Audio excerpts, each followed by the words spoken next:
우리 지난주에는 구원에 이르는 믿음에 대해서 유대인들이 왜 율법을 가지고도 하나님으로부터 버림받게 되었냐를 살펴보면서 또 우리 믿음이 실패하지 않기 위해 우리 하나님께서는 우리에게 그 믿음을 우리의 입에 두고 마음에 새겨 놓았다 그랬습니다. 그래서 누구든지 이 복음을 듣고 마음으로 믿고 입으로 시인하면 구원을 받게 된다 그렇게 얘기했습니다. 그러면서 뭐라 얘기합니까? 예수님을 내가 부활한 것을 보고 하늘에 계신 주님이 데리러 와 나타나야 믿는다. 그것으로 우리가 믿음이 되어지는 것이 아니라 사도들이 전해준 복음을 믿고 또 우리 마음에 주신 이 성령을 따라 살 때 우리의 구원은 실패함이 없이 온전한 구원으로 우리 주님 오신 날에 보존될 수 있다라는 말씀을 함께 나눴습니다. 자, 그럼 하나님은 어떻게 우리에게 구원의 은혜를 주셨는가? 예수님이 나의 죄를 위하여 죽으시고 부활하시고 승천하시어 하나님 우편에 앉아 계시다가 다시 이 땅에 재림하여 우리 성도를 하나님의 나라에 데려갈 것을 믿는 이 신앙 고백을 통하여 하나님의 자녀가 되는 권세를 얻게 하셨습니다. 이것은 전적인 하나님의 은혜로 구원을 얻은 것이지요. 이 구원을 사람들은 값싸게 여길 수 있다는 것입니다. 죄짓고 회개하고 또 죄짓고 회개하면 되는 이런 싸구려 신앙 같은 생각을 갖는다는 거지요. 그래서 오늘 이 본문은 이런 신앙에 대하여 이스라엘을 통한 교훈으로 우리에게 주신 구원이 보존되기를 권면하고 있는 것입니다. 자, 그러면 왜 이스라엘 사람들이 더 이상 하나님의 구원의 통로가 될 수 없었습니까? 그것이 7절에서 10절에 말씀하는데 첫 번째로 그들의 영적 무지를 두고 있다는 것입니다.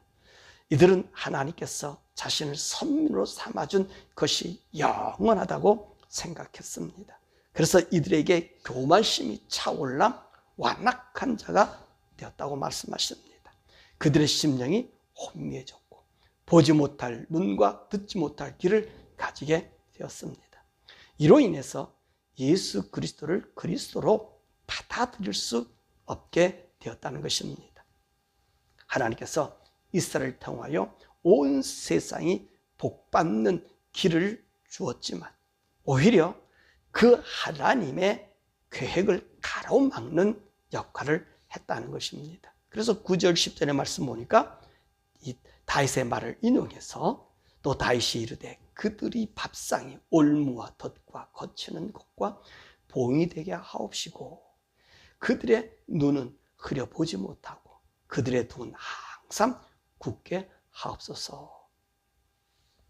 오늘 이들의 영적 무지가 예수님을 구주로 믿지 못함으로 인해서 결론적으로 이들은 어떤 결과가 그들에게 나타났죠? 로마에 의해서 하나님의 성전은 무너뜨려지고 이스라엘 백성은 전 세계로 흩어져서 하나님의 구원의 계획을 이루지 못한 민족으로 전락하게 된 것입니다. 자, 그러면 이렇게 된 비결이 하나님 말씀에 순종하지 않았기 때문이다 라고 30절에서 32절에 이야기하고 있다는 것입니다. 그러면 순종의 근본이 무엇이지요? 순종이란 말은 하나님의 말씀을 따르는 것입니다. 하나님은 우리로 자신의 말씀을 따르라고 하는 것입니다. 그런데 하나님께서는 우리가 하나님 말씀을 순종하라고 하면서 우리 인간의 방법으로 하나님께 순종하시기를 원하지 않는다는 것입니다. 하나님이 원하시는 것은 하나님의 방법인데 하나님께서 이미 다 준비해 두신 그것을 따라서 순종하라는 것입니다. 우리가 만들어서 하나님을 섬기는 것이 아니라 이미도 다 준비해 놓고 하나님께서 내 말씀 안에 언약이 있음과 이 말씀을 따라 살라고 하는 것이 바로 하나님이라는 것입니다. 그래서 바로 하나님 말씀을 따라 살면 하나님이 준비된 모든 것이 갖추어지는 것. 우리가 들어가면 안 되고 오직 하나님만이 하는 대로 따르라는 것입니다. 바로 그 예를 우리에게 잘 보여주는 것이 아브라함에게 이삭을 바치라는 명령과 같았다는 것입니다. 하나님요, 모리아산에 이미도 수양을 준비해 놓고 아브라함에게 뭐라고 말씀하세요? 가서 모리아산에 가서 이삭을 번제로 드리라고 했습니다. 이것이 하나님의 방법이라는 것이지요. 우리가 할 수 있는 것은 하나님께 아무것도 없습니다. 다만 하나님께서 하라고 하는 대로만 하면 이삭을 바치는 것이 아니라 거기에 무엇이 준비되어 있어요? 이삭 대신 수양을 준비했다는 것입니다. 그러므로 이 모든 과정과 결과는 주님이 이미도 준비해 놓은 것입니다. 그런데 이스라엘 백성은 이 순종을 하지 않고 자꾸만 자신의 의견과 생각과 경험들로 하나님 말씀을 거역한 것입니다. 그래서 하나님은 이스라엘 백성을 더 이상 하나님의 구원의 도구로서 모든 민족이 복을 받게 하는 통로가 되지 못하게 하신 것입니다. 자, 그러면 우리 이방인들이 어떻게 하나님의 구원의 은혜를 받게 되었을까요? 오늘 그 원리에 대해서 나무를 첩붙이는 모습을 통해서 말씀하고 계신 것입니다. 이스라엘 백성이 하나님에 대한 무지와 불순종으로 인해서 인생들에게 주실 구원의 은혜를 더 이상 나타낼 수 없게 되었다는 말입니다. 그래서 하나님께서는요, 이들을 베어버리고 직접 접붙이는 방법을 택하셨습니다. 그것이 13절에서 24절의 말씀입니다. 그런데 이 접붙이는 방법, 이것이 참으로 재미있고 그 열매 또한 이상하다는 것입니다. 자, 오늘 여기는 창감람나무, 돌감람나무 이 얘기를 하지요. 이 창감람나무는 이스라엘 나라고요. 돌감람나무는 이방인과 바로 우리들을 얘기하는 거예요. 그리고 참감람나무의 뿌리의 진액은 하나님께서 아브라함에게 세우신 구원의 약속이란 말이 있습니다. 자, 이 돌감람나무 가지인 우리가 참감람나무에 접붙임을 당하여 참감람나무의 열매를 맺게 하였다는 것입니다. 여러분, 접붙이는 나무까지는 그 본래의 성질에 따라서 열매를 맺어요. 무슨 말이냐면 고염나무에 감나무 가지를 접붙이면 그 가지에는 고염이 달릴까요? 감이 달릴까요? 감이 달립니다. 다시 말하면 사과나무에 복숭아 가지를 접붙이면 사과가 달릴까요? 복숭아 달릴까요? 복숭아가 달리지. 왜냐하면 접붙임이라는 얘기는 접붙이는 가지의 본성, 그러니까 그 가지가 감나무면 감이 열리고 복숭아면 복숭아가 열리고 바로 그렇단 말입니다. 그런데 하나님의 접붙이는 이 접붙이는 돌감람나무 가지에서 참 감람나무 열매가 맺는다는 것입니다. 이것이 신비예요. 뭐냐면 이방인은 우리가 예수를 믿음으로 하나님의 백성, 하나님의 열매를 맺는다는 말씀입니다. 하나님이 아브라함과 세운 구원의 약속이 예수님을 통하여 이방인이 믿어 선민의 자녀가 되었다는 말입니다. 자, 하나님은요, 그 아들 예수님을 유대인의 혈통에서 나게 하셨어. 모든 인류의 죄를 짊어지고 속죄양이 되어 구속하시고 누구든지 예수를 믿으면 영생을 얻는 방법을 주신 것입니다. 이것이 참 감람나무에 돌감람나무 가지를 접을 붙여서 돌감람나무 열매를 맺는 것이 아니라 참 감람나무 열매를 맺게 하였다는 것입니다. 다시 말하면 돌감람나무 가지에 참 감람나무 열매, 바로 하나님의 구원의 자녀가 되게 하였다는 것입니다. 이것이 뭐라고요? 비밀이라는 거예요. 비밀이라는 거예요. 참 감람나무에 돌감람나무 가지를 붙이면 아무리 진액을 부어도 이 돌감람나무 가지에는 돌감람나무 열매가 맺습니다. 근데 성경은 뭐라 얘기했어요? 돌감람나무 가지가 거기에서 참감람나무 열매를 맺는 바뀌어진 현상을 얘기하는 거예요. 왜 그래요? 이것이 비밀이라는 거예요. 왜 그러죠? 아까 얘기했지만 예수님을 유대인에게 나게 해서 유대인에게서 난 예수님이 모든 사람의 죄를 지은 자를 용서해 주고 그분을 믿으니까 이스라엘 백성이 얻어야 할 구원을 이방인이 얻게 되었다는 말씀을 하고 있는 것입니다. 자, 하나님의 자녀된 우리는 어떻게 살아야 할까요?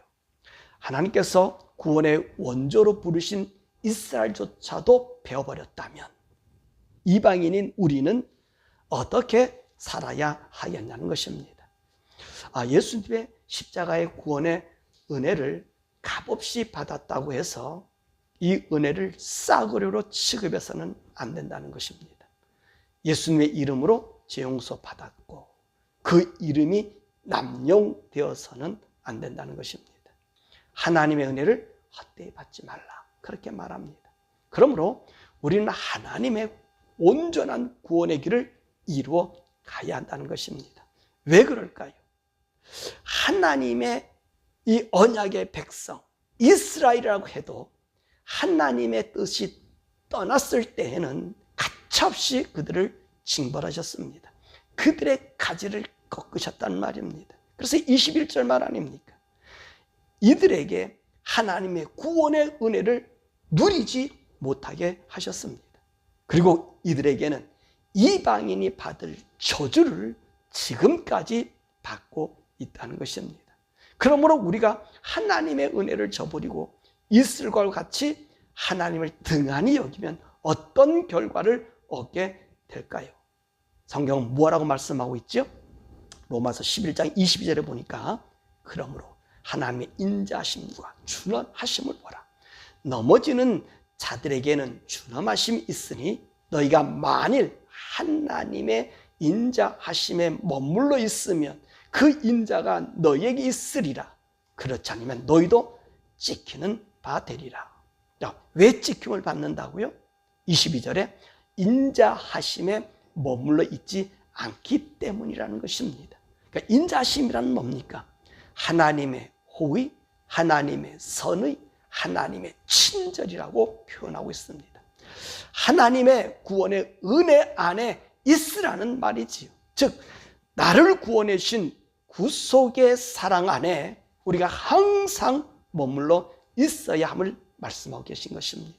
우리가 하나님의 구원의 은혜 아래 우리가 벗어나면 우리도 찍힘을 받게 되는 것입니다. 또 20절의 말씀 보니까 왜 버림받게 되죠? 높은 마음을 품을 때 우리는 찍힘을 받게 됩니다. 이 높은 마음이란 무엇일까요? 이스라엘이 왜 하나님의 심판을 받았습니까? 하나님이 자신들의 하나님이기 때문에 결코 우리를 버리지 않는다고 생각했습니다. 바로 이와 같은 마음이지.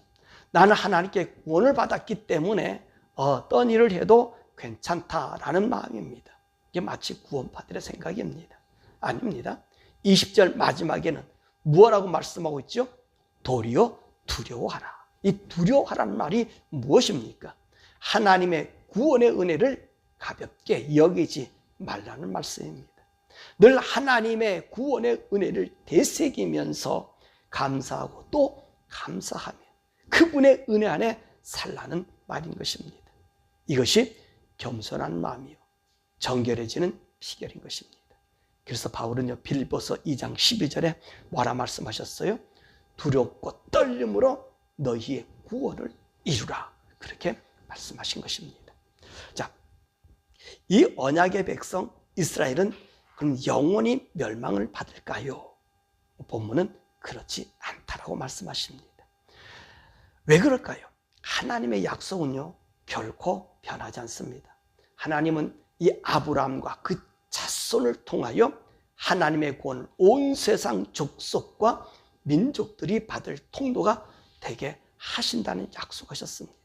그런데 이 하나님께서 이 이스라엘 백성을 영원히 버리신다면 우리는 그 하나님의 신실함을 믿을 수 없게 되죠. 왜냐하면 자신의 언약을 스스로 파괴하는 우리 인간과 다를 바기 때문인 것입니다.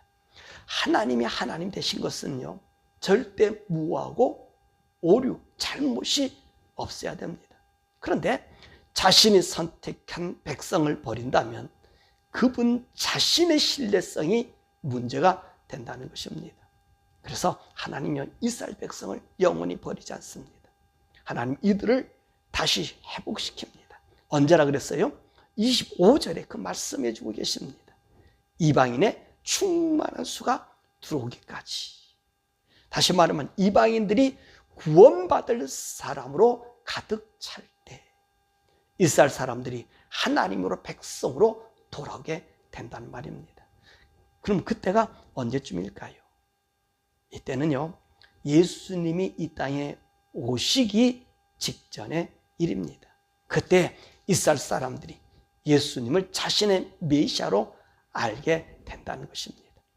더욱이 이 25절에서요, 우리 의미심상한 말씀을 우리가 찾게 되는데, 하나님께서 예수를 믿으면 구원을 얻는 그 이방인들, 세상의 모든 사람들이 다 예수를 믿는 것으로 생각하는데 그렇지 않다는 것이지요. 그죠? 왜 그래요?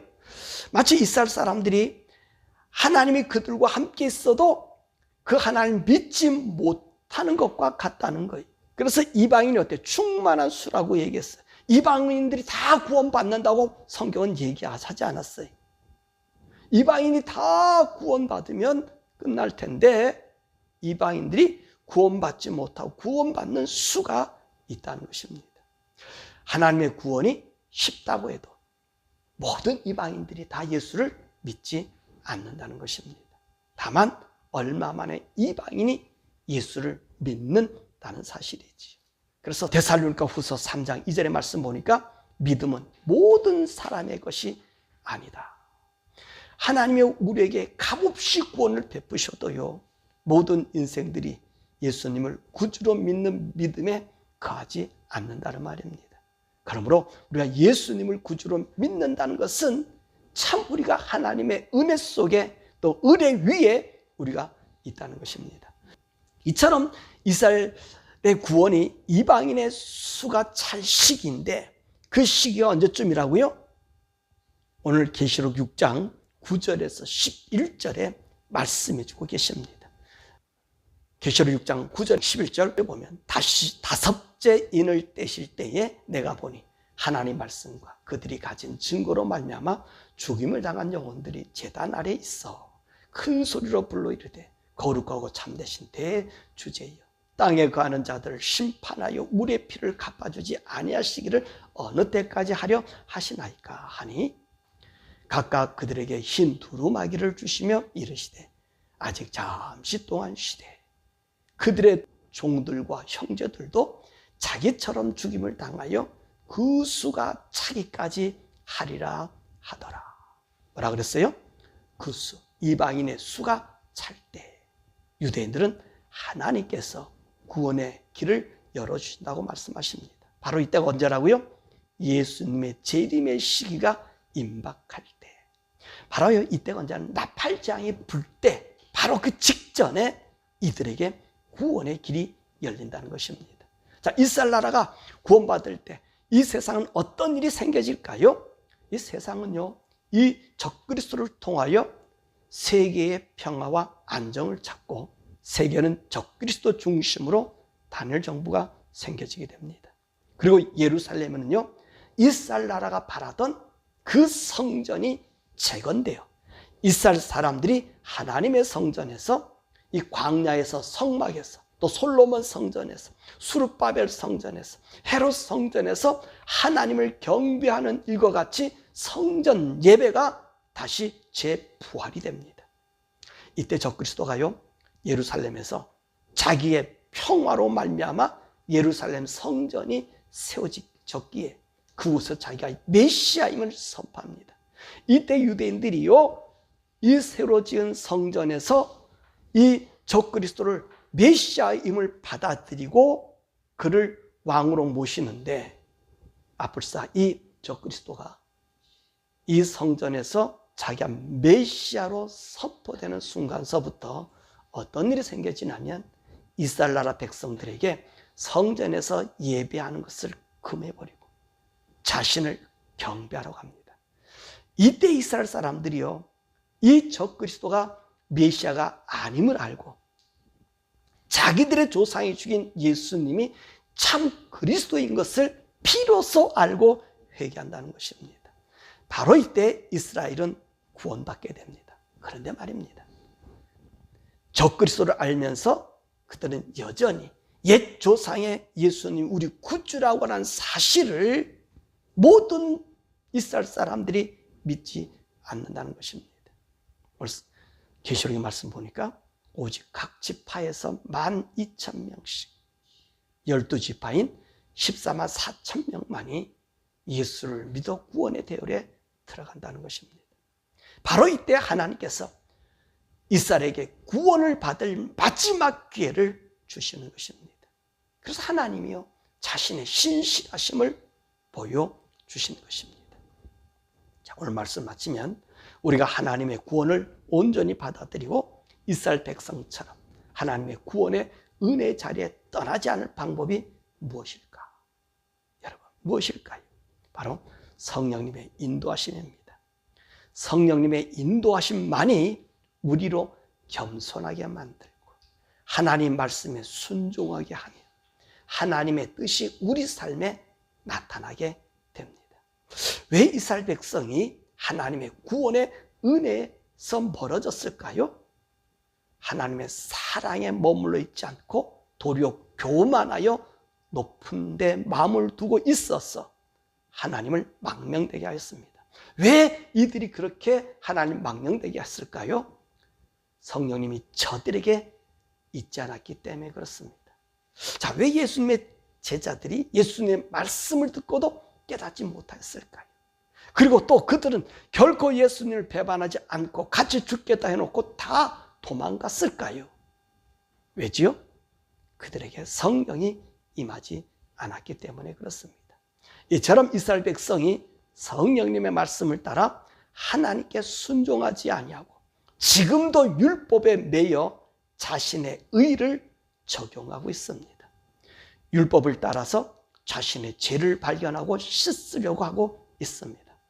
하지만 율법은 죄를 알게 하는 역할만 하지 씻어주는 역할을 하지 못한다는 것입니다.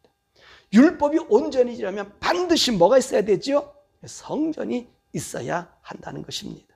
그런데 이스라엘 민족에게는요, 성전이 없습니다. 성전이 없으므로 이들이 율법을 따라 사는 삶은 죄를 씻는 삶이 아니라 죄를 안고 다만 율법의 행위, 즉 자신의 의를 쌓는 일을 하는 것입니다. 그들이 죄를 깨닫고 율법대로 선을 행하며 율법대로 남에게 친절을 베푸는 것은 자신의 의를 쌓는 일밖에 되지 않습니다. 그래서 이들은요, 난 율법대로 살았다라고 하는 것은 일반 종교와 같은 모습이라는 말씀입니다.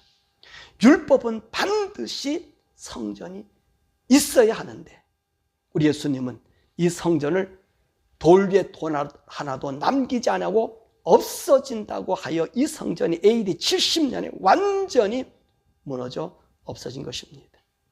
이제는 유대인들이요, 율법을 따라 살아도 율법이 저희를 구원시키지 못하고 오히려 죄인으로 묶어가는 것입니다. 이 율법을 온전히 지키려면 이 율법을 완전케 할 뭐가 있어야 된다고요? 성전이 있어야 되는 것입니다. 근데 이 성전이 바로 누구죠? 예수님이십니다. 예수님이 바로 성전이 되십니다. 요한복음 2장 12절에서 22절에 예수님은요, 성전을 정화시켰습니다. 그러자 유대인들이 왜 이런 일을 행하냐고, 너가 보이는 표적이 무엇이냐고 예수님께 물었습니다. 이때 예수님께서 이렇게 말씀하십니다. 요한복음 2장 19절에서 22절, 예수께서 대답하여 이르시되 너희가 이 성전을 헐라 내가 사흘 동안에 일으키리라. 유대인들이 이르되 이 성전은 46년 동안에 지었거늘 내가 3일 동안에 일으키겠느냐 하더라. 그러나 예수는 성전된 자기 육체를 가리켜 말씀하신 것이라. 죽은 자 가운데 살아나신 후에야 제자들이 이 말씀하신 것을 기억하고 성경과 예수께서 하신 말씀을 믿더라. 예수님 뭐라고요? 성전이라는 말씀입니다. 율법이 온전해지는 것은 예수님을 믿을 때 온전해집니다. 왜요? 예수님이 성전이시기 때문에 그렇습니다. 예수님이 우리의 죄를 다 청산하는 성전이시기 때문에 예수님이 죄를 씻어주는 역할을 한 것입니다. 예수님은 율법이 죄로 정한 죄를 없애는 번죄, 화목죄, 속죄죄, 속건죄가 되어 주셨기 때문에 그렇습니다.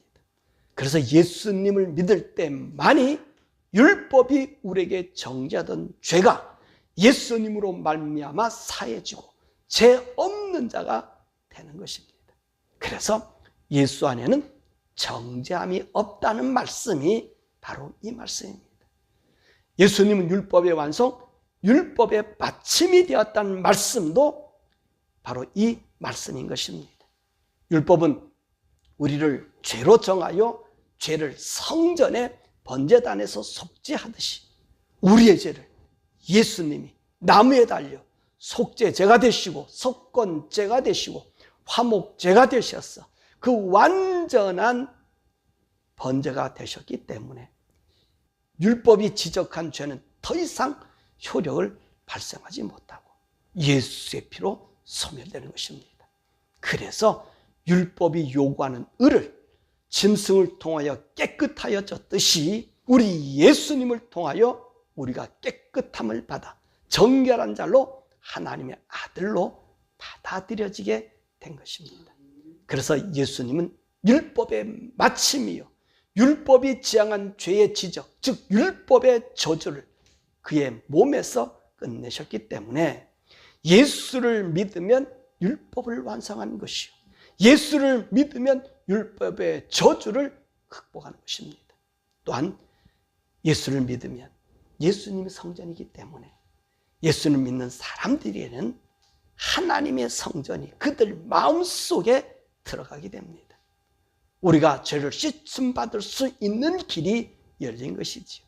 그래서 예수 안에서 정죄함이 없다는 말이 바로 이 말이라는 말씀입니다. 우리가 바로 하나님이 죄 없이 할 예수님의 성전, 그 성전에서 우리가 매 순간 속죄의 제사를 이루어져 하나님의 의의 사람이 되는 것입니다. 바로 이 일을요 우리가 아니라 우리 속에 계신 성령님이 날마다 우리를 이 예수님의 성전으로 인도하기 때문에 우리가 예수를 믿으면 우리는 하나님의 의가 되어 구원받게 되는 것입니다.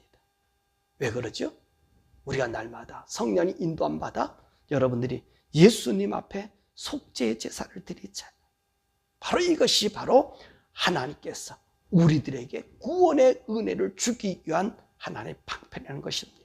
그러므로 우리가 하나님께 받은 이 구원의 은혜를 간직하며 하나님 뜻에 순종하는 길은 성령님이 나를 인도하여 그 뜻 안에 살아갈 때 우리는 예수님을 믿는 믿음의 길을 승리할 수 있는 길로 나가게 되는 것입니다. 그러므로 인간을 위한 하나님의 구원의 최후의 보루는 예수님을 통하여 성령님을 인생들의 마음에 심어놓은 것입니다. 이것은 하나님의 온전한 구원이 완성되는 것입니다.